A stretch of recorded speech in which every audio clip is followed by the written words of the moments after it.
Hello there, what's crack? I'm Scotty, you are not. And don't expect me to do that in every video, but whenever I have a pop or a soda, I'm gonna try to start a video like that. I just grabbed this out of the fridge, so.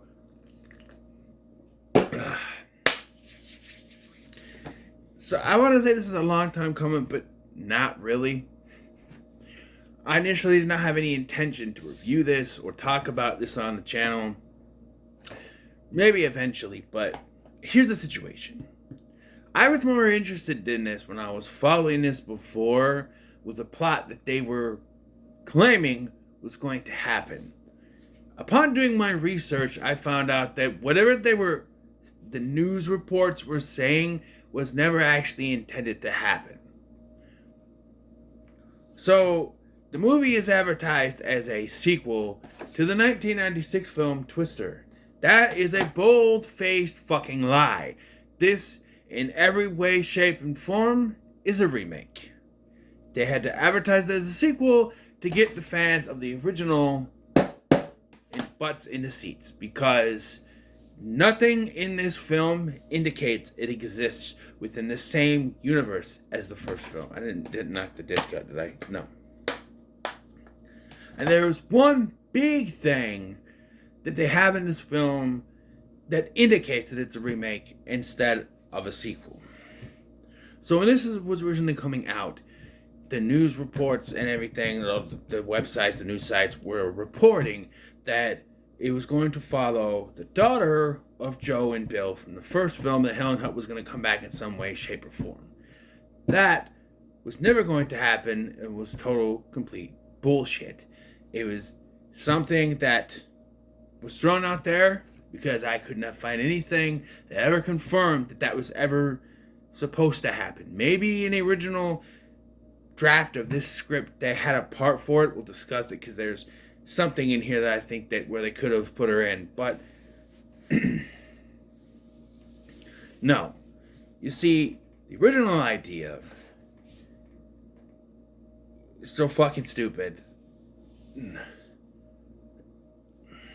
So Helen Hunt originally pitched an idea where she would direct a sequel to Twisters with a group of main character storm chasers that were of an all black and brown cast. That's what she pitched. In the year of our Lord 2020, where equality, where that kind of inclusion was really starting to get pushed forward. I can see why they passed on, and I'm not saying, because it was about, black and brown people. No, because, well, she's pushing for equality. Why not include people who are white or Chinese, Asian, or Mexican? Maybe that's brown, I don't know. It just seemed like she wanted to do take Twister and make it The Wiz. It's what it seemed like. Maybe that's not what it is, but that's what it seems like. To Wizify Twister is what it is. Which, with the Wizard of Oz nod with Dorothy in this one, I don't know. It didn't seem like a good idea. Universal passed on the idea, rightfully so, and so that drew problems. My theory is that they came with this script, and then they started leaking the original script ideas that Kate was supposed to be Joe and Bill's daughter, and that there's a possibility of Helen Hunt coming back. And when Universal approached her, she said, "You turned down my idea, go kick rocks, fuck off." And I say that because there's a cameo in this movie from Maura Tierney, who plays Kate's mother in this. And I felt like it was written as sort of a wink nod for Helen Hunt to show up. And maybe they had to rewrite certain other things. And speaking of winks and nods, I recently did Alien Romulus review last night, and I call out that movie for winking and nodding with callbacks to the original. And I don't know what it is about this. They take those winks and nods to the original and they turn it on their head. They have what you think is going to happen and then it flips on its head and no, actually this is happening. I like that. Whereas the Alien Romulus was just calling back to those old movies by throwing out stuff like get away from her, you bitch, or game over, man, game over. They're just throwing out lines and stuff and dialogue. An Ian Holm cameo posthumously. We're here, they play homage to the original. We're also going in a different direction with it. Because you see the trailer, and you automatically look at, okay, so you see Glenn Powell. He's the Jonas of this movie. He's Cary Elwes in this movie. And that's not what they do. It starts out that way where you think he's going to be that character, but they flip that on his head. He's actually a pretty nice character. Here's some similarity. There's an inciting incident at the beginning of the film where in the original is what, the whole F5 hurricane, tornado. It's called Twisters, dumbass. F5 Twister tornado that goes over Jo's house is what pushes her to be a storm chaser. In the beginning of this film, a tornado happens. They use the Dorothy device. We'll get to the Dorothy device thing. This is the one thing that makes this a remake. We'll get to that. The Dorothy device, it doesn't work. In this version of the Dorothy device doesn't just measure the tornado, I said hurricane again, the tornado, but also is designed to try to dissipate the tornado, to kill it, so to speak. And it doesn't work, resulting in the deaths of Kate's boyfriend and most of her team except for Anthony Ramos' character, Javi. And this causes them to split and she goes in a completely different way and he's still chasing storms. So in a way, she's Bill and he's Joe, still chasing storms, and brings her, i.e. Bill, back into the fold, chasing storms. By the end of the movie, she's sort of back. But then you have Glenn Powell's character, who's framed as the Jonas character, but he's not. He's technically Bill, because he's the love interest. In a way. He's not. And they frame this guy, he's shooting YouTube videos, which is very much the norm nowadays. He's doing YouTube videos. But I refuse to believe someone as good as Glenn Powell, good looking as Glenn Powell, could just be on YouTube. Are you seeing some of the Frodos, like myself, who are on YouTube? We're a bunch of Frodo-looking motherfuckers. Alright? We're fat, we're balding, we got big noses. There's some of us that aren't. I mean, Jeremy Johns is attractive, if you like that sort of thing, I guess. And there's Chris Stuckman. His only problem was that he had the braces, and he got rid of those, so now he's fine. I guess there are some good-looking guys out there, but I don't know. Glenn Powell just seems too attractive to be just a YouTuber. That's what it is. And yeah, and they actually halfway through the film they flip it on its head, revealing that the people that Javi is working for, that he got Kate to come help, are the bad people. They are buying up the land tornadoes are destroying, refurbishing them, and then selling them back to the people for double the price. Whereas Tyler's people, that's Glenn Plummer? Not Glenn Plummer. Glenn... Why am I...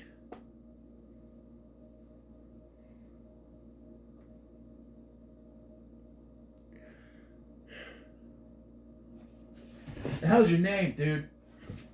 Powell. Glenn Powell's character, Tyler, they actually help the people. They serve them food for free. They have them out. They're the good guys. Whereas he's, supposed to be the Jonas character, the bad guy, the villain. We hate Jonas. We hate him. Jonas! We hate him. Here, they frame him as actually a good guy. He seems cocky. He seems all about that. But he's actually one of the good guys. And he becomes the love interest. So let's talk about the Dorothy device. I already told you they changed what it's supposed to do. In the original, it just measured a tornado and, stuff like that. Here, it does that, but also she's built in a device into it that is supposed to dissipate the tornado, kill it, so to speak. Of course, being as it was the beginning of the movie, it's not going to work right away. That comes eventually.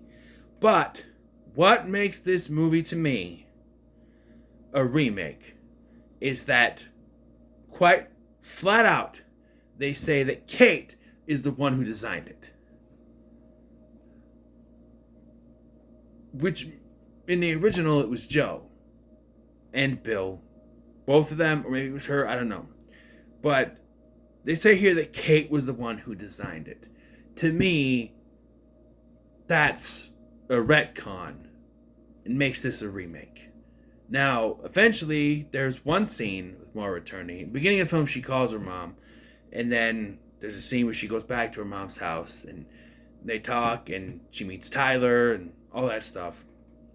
I think that was the big cameo planned for Helen Hunt. And they were originally going to say, oh, her mom was the one who invented it. But she tried to, because it now tries to dissipate the tornadoes,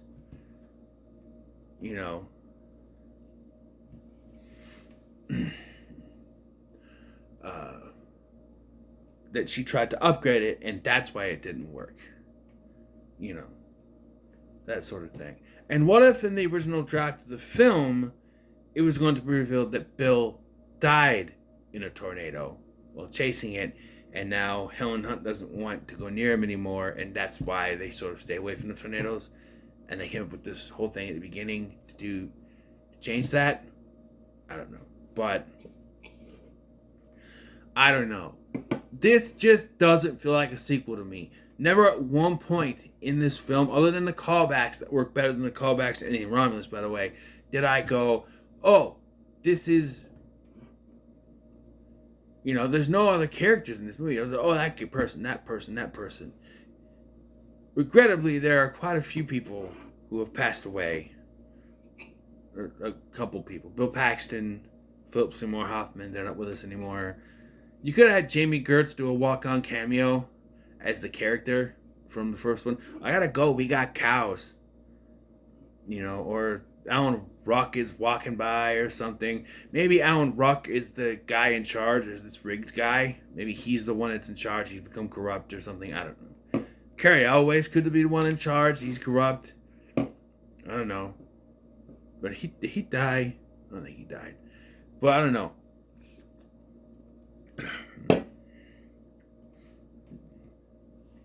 But my biggest problem with this movie, big problem, like, fuck you movie, no cows. What's the matter with you? Not one cow flies by in this movie. How dare you make a Twister movie without cows? In all seriousness, though, this was good. I really enjoyed this. A little bit of a rant here. I hate it when people describe movies like this as fun little popcorn movies. That term, fun little popcorn movies, or as Sean Chandler likes to say, Taco Bell movies, is terms they use to talk about movies that they don't want to say are actually good movies. They say, oh, it's a movie you have to turn your brain off. You could literally describe any movie in the entire world with turn your brain off. Because it's a movie. The believability of most things in movies can go out the window in a lot of movies. Right? Like, in Scream, Ghostface gets knocked down the stairs, it can get right back up. Motherfucker just fell down the stairs. And that's supposed to be the regular killer, right? Michael Myers could fall out the window in Halloween 1 when he was generally in the number. He gets shot 6 times to fall out the window and he's fine. There's a lot of movies that kind of reach that level of believability where it's too far, it stretches it too much. But I hear it about movies like these, or the Jurassic Park movies, Jurassic World movies, I should say, the Fast and the Furious movies. Oh, they're popcorn movies. You're talking about movies. You can turn your brain off and you can enjoy them. No, that's stuff you want to say when you are too up your own ass to admit that these are actually good movies. Now, I'll admit some of the later Fast and Furious movies are not. Like, 9 is no good movie. F9 is no good movie. But, like, F10 was decent. I'll say since after Furious 7, they've kind of gone down the hole a little bit, with F9 being the worst so far. But I just hate the term fun little popcorn movie, because it's just a term they use so they don't have to call it a good movie. It's not a bad movie, but they can't call it a good movie. It's a fun little popcorn movie. You can have a good time, turn your brain off. Yeah. You know? I'm going to give credit to Jeremy Jahns, because he could have very easily said, used his score, it's a fun movie if you're drunk. Yeah, no, it's a party. But he actually gave it the score, it's a fun movie, no alcohol required. Which to me says he thinks it's actually a good movie. He doesn't say it in so many words, but with scores like that, I think it works. And color me shocked if I didn't really enjoy this movie, because I wrote it off after, because usually with me, it's like, oh, they're going to follow a character's daughter, meh. But I was actually interested in that, to see where they go with it. And then the trailer came out and I went, this doesn't look like it has anything to do with the original one. And then I heard some people saying, well, it feels more like a remake than a sequel. And yeah, it does. It's more of a remake than a sequel. And I don't know why they didn't just market it as a remake, because that's what it is. It's a bona fide remake. It's not really a sequel. But I'm going to say that Twisters is pretty good. And color me shocked, because I don't know. Like I said, I wrote it off. I was like, because it looked like what they call one little popcorn movie, something you throw away. But it was really enjoyable. I liked it. So, to me, a fun little popcorn movie, those movies are middle of the road movies. And sometimes those are also just meh movies. I looked at the trailer and I could have sworn this would be middle of the road. That's what it looked like. If you feel it, chase it. Just the whole thing, I was like, oh, give me a break. And there's a thing at the end too where it's like, she's like, well, why don't you stick around? Because she's gonna go back to New York for some reason on the flight. And he's like, why don't you stick around? She's like, well, if you feel it, chase it. And I wanted to punch this dude. I'm not gonna pop with this other guy who's yelling at him to move his vehicle out of the drop off zone, whatever. And this dude just keeps yelling, and I'm yelling back, shut the fuck up. And he just digs the little things that are supposed to keep the car from going out. Now, in the concrete, I can see it working where he wouldn't be able to about a tornado. In the middle of a dirt road, no. Especially if you're in the middle of a field and you dig into the dirt, that ain't holding you down. It's one of those things you have to turn your brain off. But you can also have fun with it and still call it a good movie, all things considered. He does go and chase after her, and then her flight gets canceled because of strange weather activity, and it implies, oh, we're going to go, here we go again, they're going to go after it, and it also implies during the credits that she does join them. I'd be up for a sequel, as long as that sequel doesn't start out with them split up and have to come back together again, because I hate that with sequels. And when we're talking on that topic, this movie always felt to me like we were missing part of the story. Like, we start with Joe's family seeing the tornado, and it cuts to Bill showing up. And we get the exposition, oh, they were together, they divorced, they used to chase tornadoes together, he left. Why don't I get to see that? How about you make a remake?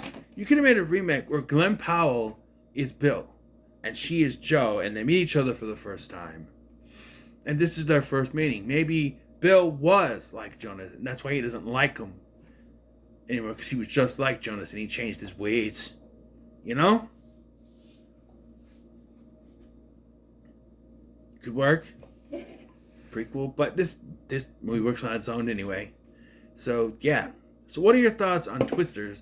Leave them comments below. Make sure to like, share, and subscribe. Thanks for watching. I've been Scotty, and I have one more movie to do before I can work on my rankings, which I will film tomorrow, because we'll get this one done. I'm taking a break from recording for the day, but got one more left, not this.